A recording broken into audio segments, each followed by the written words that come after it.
नमस्कार दोस्तों। समर्थ को नहीं दोष गुसाई, यह मुहावरा लोकोक्ति चौपाई तुलसीदास द्वारा रचित रामायण का जो बाल कांड है वहाँ से लिया गया है। इसका सामान्य अर्थ यही होता है कि समर्थवान लोग या शक्तिशाली लोग जो कुछ भी करें उसमें गलतियां ही क्यों न हो, जोर जबरदस्ती ही क्यों न हो, लाख गलती ही क्यों न हो, लेकिन उनकी कोई दोष नहीं होती। इस चौपाई का तुलसीदास का रामायण में बालकांड में जो लिखा गया है, तो वर्तमान परिप्रेक्ष्य में इसका हम यही अर्थ लगाते हैं कि जो लोग समर्थवान हैं, शक्तिशाली हैं, वो कुछ भी गलतियां करें लेकिन दोष उन पर सिद्ध नहीं हो पाता। हम लोग को इस संदर्भ में देखना होगा।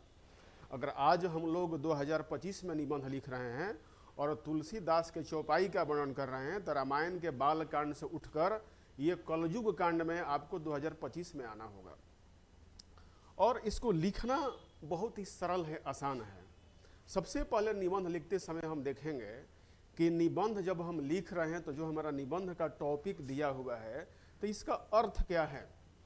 तो हम लोग जब भी शुरुआत करेंगे तो जो भी मुहावरा लोकोक्ति जैसे जो आते हैं हमारे निबंध में आते हैं, जो हमारा एक टॉपिक है 100 नंबर का, तो इसका पहले हम लोग टॉपिक क्या लिखेंगे, हम लोग अर्थ लिखेंगे।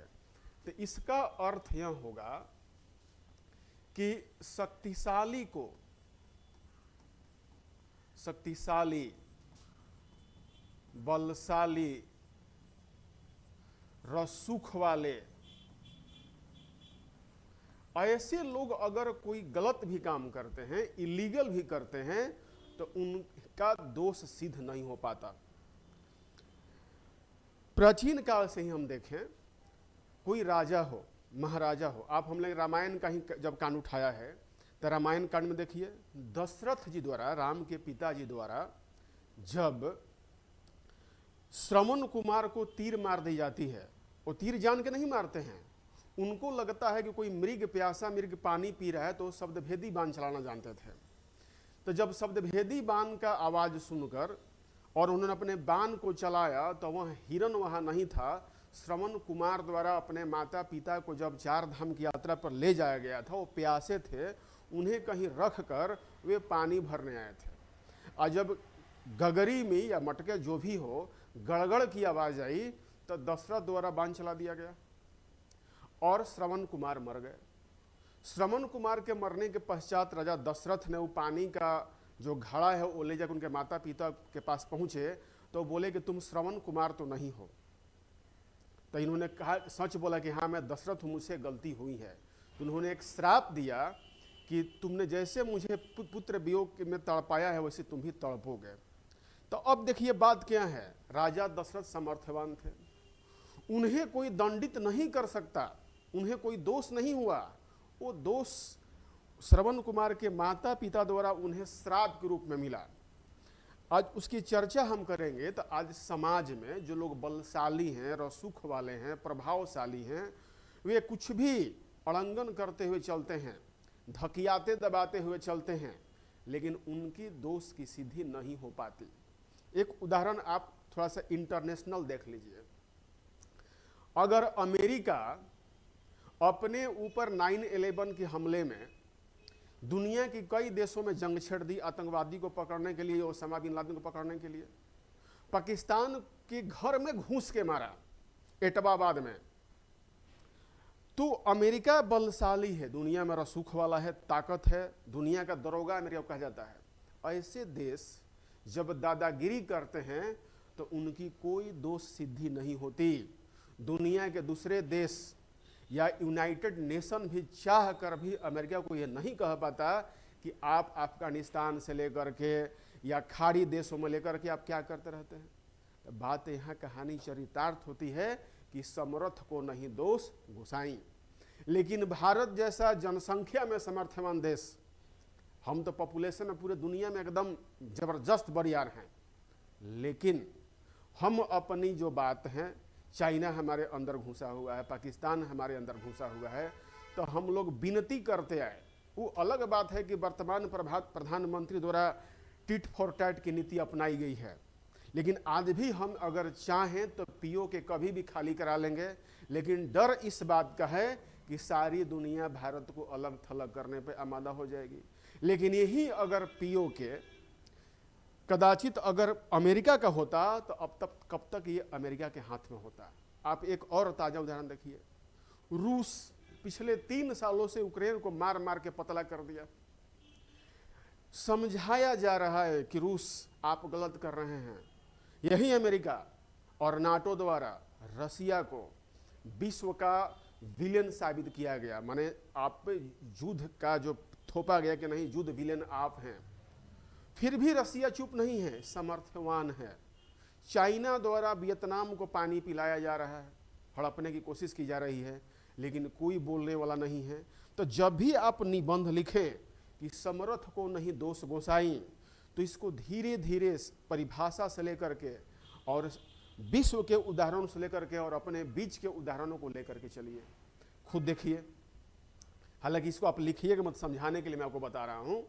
बीपीएससी द्वारा पेपर रद्द की बात नहीं की जा रही है। स्टूडेंट का पक्ष कह रहा है कि नहीं गड़बड़ी है, रद्द करेंगे। बीच में कौन चला है? हाईकोर्ट चलाया है।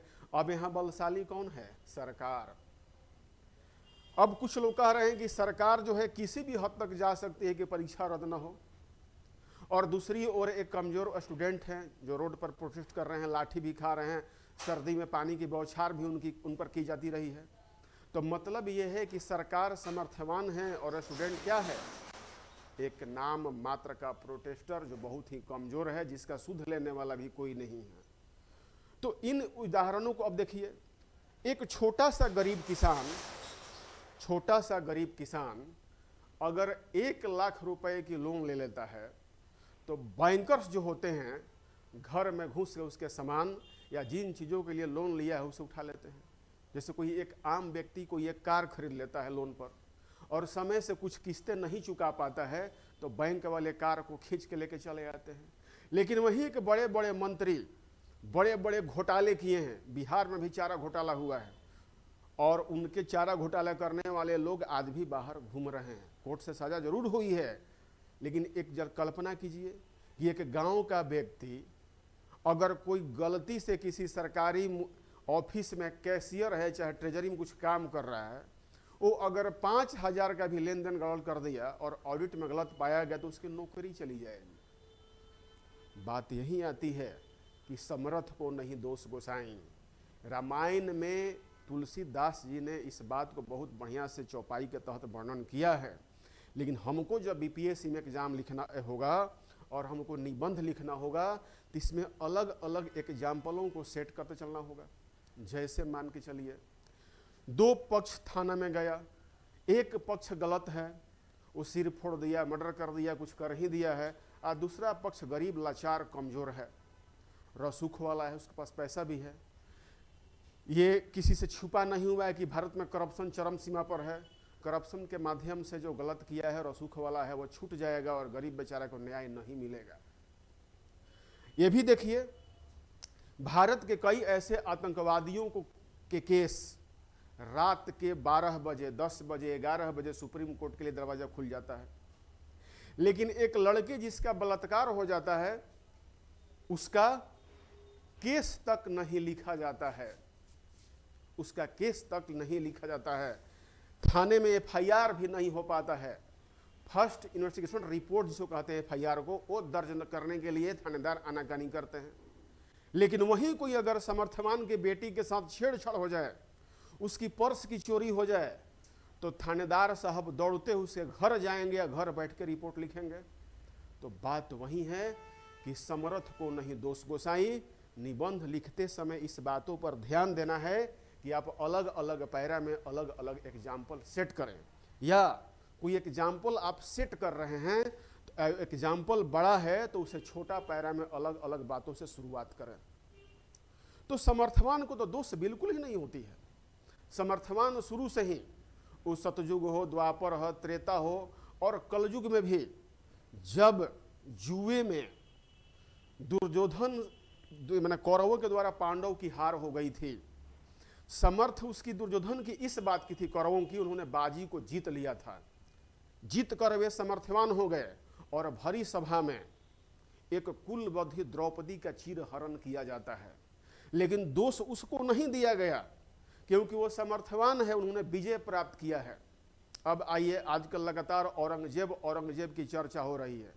संभाजी सिनेमा आने के बाद औरंगजेब बेचारा अपने कब्र में भी आराम से सो नहीं पा रहा है।